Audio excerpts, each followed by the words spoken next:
2018 Mustang GT. The one I have here has the performance package, and it is in this beautiful magnetic gray color. And you guys can really see that amazing flake in the paint. And I think Ford just does a great job on paint coats. Of course, your signature 5.0 badge. Now, the first thing you're gonna notice that's new about the 2018 Mustang is, of course, the front. So it looks a lot more angular, a lot more aggressive, and then, of course, the hood is going to be completely redesigned. So it does have a little bit thicker lines in it, different hood vents as well. As far as I know, it doesn't have the turn signals in the vents anymore, which it used to have. And it just looks very angry, and it has a real good look. It looks a lot better in person, I will say that. The headlights are going to mimic the rear lights, which I'll show you guys in just a second, but they have this kind of angled look. Full LEDs. You do have these new slats on the side, which are not functional. I really wish they were, but you know, not really a big deal. And then of course you have the blacked out kind of bezels going across the middle of the grille, which look really nice.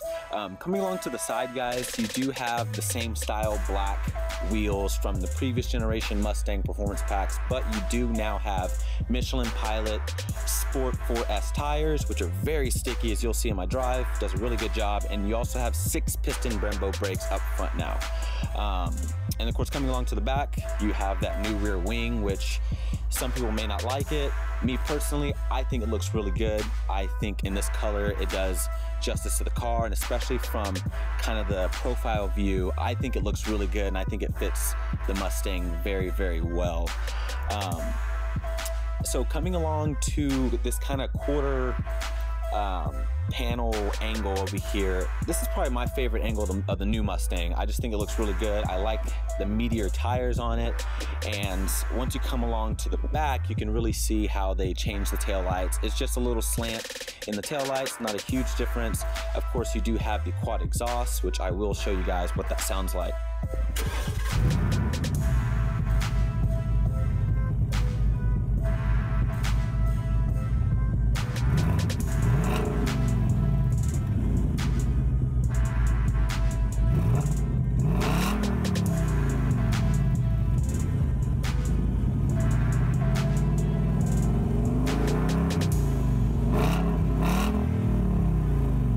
Well guys, as y'all can hear, this is the best sounding stock 5.0 Mustang that Ford has ever made.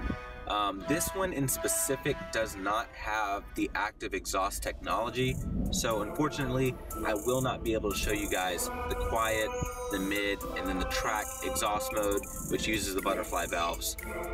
New for 2018, you do have a new key. So this key is very high quality. It basically falls in line with the rest of Ford's lineup. It still has your Mustang symbol on the back, which I like a lot, and it's just got a good overall feel to it, and you also get remote start.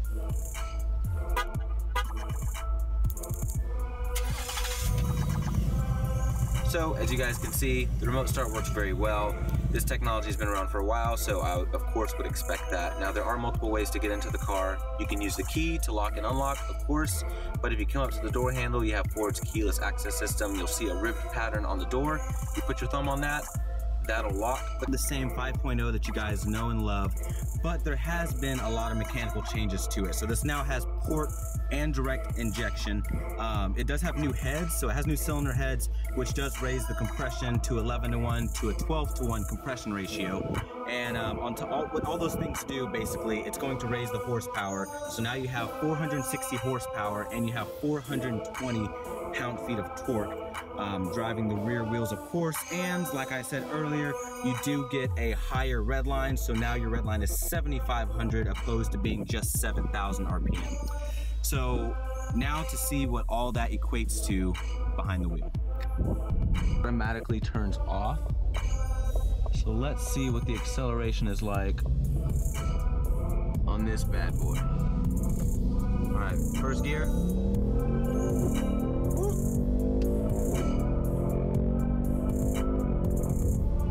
Man, foot down, here we go. So, took it a second, went down the third.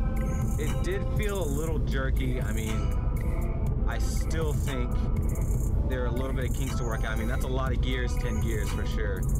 but definitely in the manual mode, I can already tell in the manual mode it responds so much better. So let me try that again. I'm in 10th gear right now, so if I give it gas. So it did take it a second to go all the way down to 6th, which isn't that big of a deal, but like I said, this is mainly for economy purposes.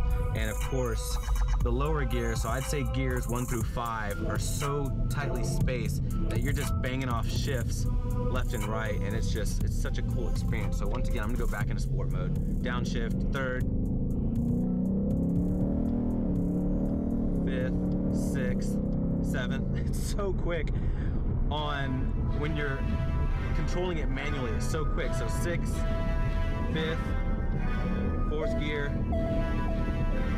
and it flips the throttle really well. And you can definitely hear that exhaust coming out from the back. About this car in specific, this does not have the magnetic shocks. Now here's why you want to get the magnetic shocks. I have driven a Shelby, so if you guys want to watch that video, go back and check it out. But the difference between this without the magnetic shocks is pretty noticeable once you've driven one that has the magnetic shocks. So basically, it's fluid filled dampers, but in the magnetic shocks, it has kind of like metal particles in it, and there's a magnet around the tube that kind of will adjust and kind of, I guess, electrify that liquid in there. And so what will happen is instead of having just a stiffer spring, you have that viscosity changing in the fluid, and the biggest difference is it feels very composed. So it handles very well, but it does it with such a grace, and it does it in such a way that you're not really disturbed. I mean, it definitely feels firm, but it does a very good job of just maintaining a very elegant composure. And that is why you definitely want to option for the magnetic shocks on this. Another thing this specific car does not have is the active valve control exhaust system, which I was kind of upset about. I thought it had it, but this one doesn't. So all GTs come standard with the quad exhaust. This one, though, does not have the exhaust management system. It still sounds very good. This is one of the best sounding stock Mustang GTs I've ever heard, and getting that exhaust system just amplifies it that much more. Definitely gives you full control over what kind of sound you want, and I would definitely opt for those two. And once you do that, this is basically, you know, a GT350 minus all the harshness of that Voodoo flat plane crank motor.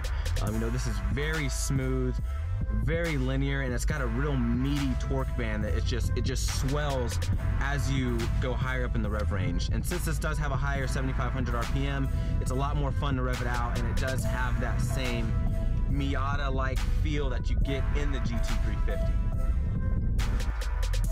So, do a quick little 0 to 60 for you guys. So now what I'm gonna do, select this into drag mode. So what drag mode does, guys, is it softens up the rear suspension. That way, whenever you take off, the weight transfer goes more towards the rear, giving you more grip in the back, and so on and so forth. So we should be good to go. Acceleration timer is on.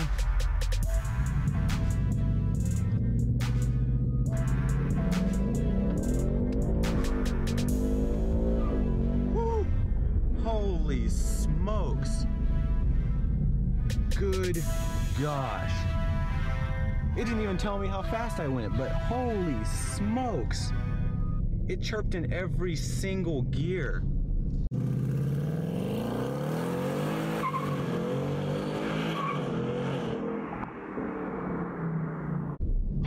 Oh my gosh.